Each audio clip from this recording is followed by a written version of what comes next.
What is this fish? ঠাকুমা বলছে কি ফিশ? কি ফিশ গো? কুনা ফুস ফাস চলবে নি, যা বলবো জোরে বলো। ফুসুর মানে মাছ কিয়া শিখাও ডানি কি বুঝ খরিদ্দারগিরি শিখিয়ে দেবা। ফুসুর ফাসুর বাদ দাও, যা বলবো জোরে বলো।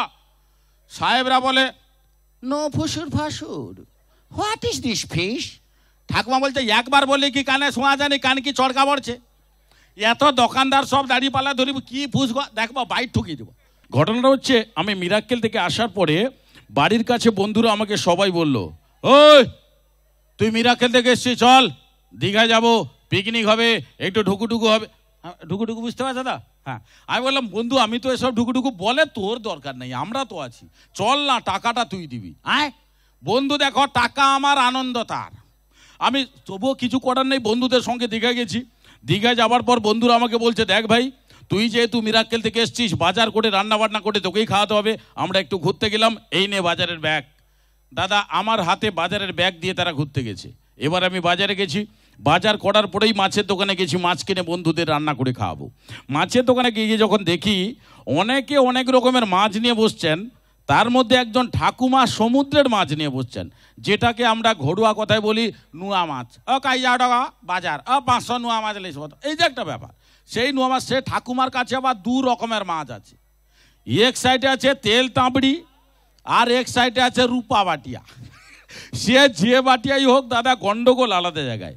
গন্ডগোলটা কি, ইংরেজ সাহেব উনারাও এসছেন দীঘাতে, কেউ পিকনিকে, কেউ হানিমুনে, যে যার কাজে এসছেন। সাহেবরাও মাছের দোকানে গেছেন, গিয়ে যখন দেখেন অনেকে অনেক রকমের মাছ নিয়ে বসছেন, সেগুলো হয়তো ওনারা জানেন, কিন্তু এ ঠাকুমা ইয়ে বুড়ি জিয়ে লম্বা লম্বা মাছ, ইয়ে লাল লাল মাছ, এ কী মাছ, এইটা জানার জন্য সাহেবরা ঠাকুমার কাছে এসছেন। আর দাদা সাহেবরা তো সবসময় ইংরেজিতে কথা বলেন, ইয়ে ঠাকুমা ইয়ে তো আমাদের মেদিনীপুরে যে আঞ্চলিক ঘরোয়া ভাষা আছে, এইটা ছাড়া অন্য কিছু জানে না। বিরাট গন্ডগোল লাগিয়ে দিয়েছে, সেই গন্ডগোলটা সলভ করলাম আমি। দেখুন স্টাইলটা কিভাবে কাজে লাগালাম দীঘাতে। সাহেবরা এসেই প্রথমে ঠাকুমাকে জিজ্ঞেস করছেন, সাহেবরা তো স্টাইলে থাকেন, হোয়াট ইজ দিস ফিশ? ঠাকুমা বলছে কি ফিশ? কি ফিশ গো? কুনা ফুস ফাস চলবে নি, যা বলবো জোরে বলো। ফুসুর মানে মাছ কিয়া শিখাও ডানি কি বুঝ খরিদ্দারগিরি শিখিয়ে দেবা। ফুসুর ফাসুর বাদ দাও, যা বলবো জোরে বলো।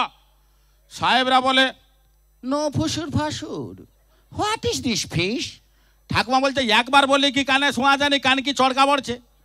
এত দোকানদার সব দাড়ি পাল্লা ধরিব, কি ফুস দেখবো বাইট ঠুকিয়ে দেবো। তোমার ফুস ফাস, যা বলবো জোরে বলো, লোক ডাকবো।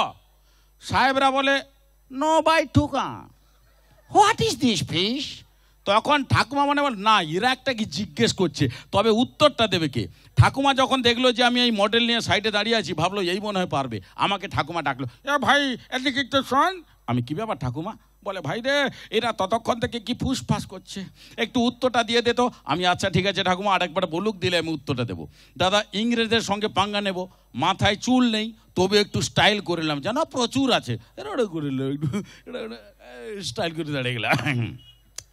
এবার সাহেবরা জিজ্ঞেস করছেন হোয়াট ইজ দিস ফিশ? তখন আমি স্টাইলে, দিস ইজ ঠেল ঠাবড়ি অ্যান্ড রুফা ফাটিয়া। হকে হকে ঠেল ঠাবড়ি অ্যান্ড রুফা ফাটিয়া। বৌদি গন্ডগোল এটা নয়, গন্ডগোল এই জায়গায়। সাহেবরা জিজ্ঞেস করছেন এগুলো কি তরকারি হয়, আপনারা তরকারি রান্না করেন, সে তরকারি ইংরেজিতে আমাকে বলতে হবে। তবু দাদা মেদিনীপুরের ছেলে, হেরে গেলে কি চলে? আমিও স্টাইলে বলে দিলাম। সাহেবরা জিজ্ঞেস করছেন হোয়াট ইজ দিস কারি?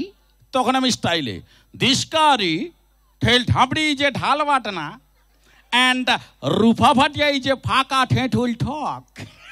হকে হকে ফাঁকা ঠেঁঠুল ঠক, মানে পাকা তেঁতুলের টক আমাদের এখানে এমন কোনো ব্যাপার নয়, ইংরেজদের কাছে বিরাট। তারা ভাবছে অমৃত অমৃত কি, ফাঁকা ঠেঁঠুল ঠক, ফাঁকা ঠেঁঠুল ঠক, ফাঁকা। তারা বলে বলে চলে যাচ্ছে। সে বৌদি যেভাবে হাসাটা তোমার প্রায় পাকা তেঁতুল টক হয়। ঠিক আছে, টেনশন হওয়ার কোনো কারণ নেই। আসুন এবার একটু গানের একটু নয়, এখন এবার গানের আসরে আসবো। আর গানের আসরে এখন আমরা সবাই মিলে সঙ্গীতের আসরে ডেকে নেব উনাকেই।